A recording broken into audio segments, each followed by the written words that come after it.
Good morning, everybody. I'm reading 1 Samuel 30, verse 4.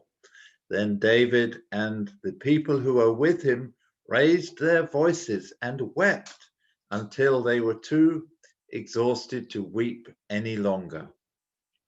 David and his men had been away at a war in which, in the end, they never actually fought.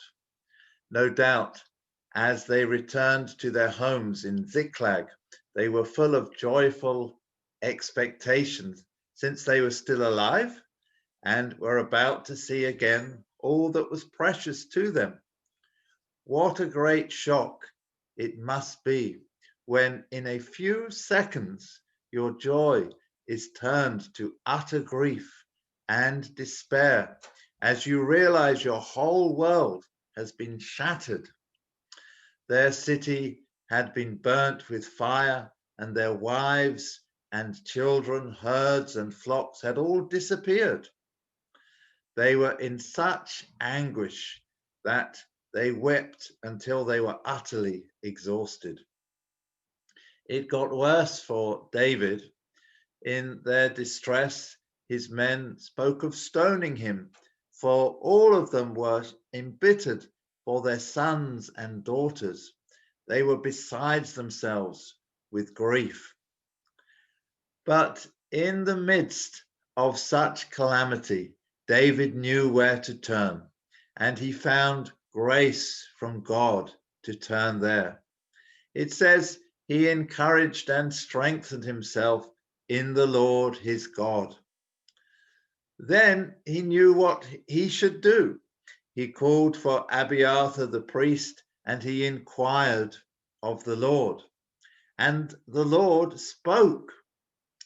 He told David and his men to pursue the Amalekite raiders who had brought the devastation. And the Lord said, "You will certainly overtake them, and you will certainly rescue the captives." So David pursued and conquered the Amalekites, and he rescued all that had been taken. Nothing was missing, whether small or great, sons or daughters, spoil, or anything that had been taken. David recovered it all.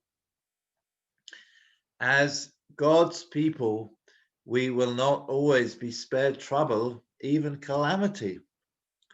But we should remember when it comes that God is still God. He will remain faithful. We can look to him, seek him, trust in him, and one way or another, he will bring us safely through. Remembering all the time that our ultimate hope is not fixed on things in this world, but on the Lord himself and on our inheritance to come in eternity. Amen. Have a great day.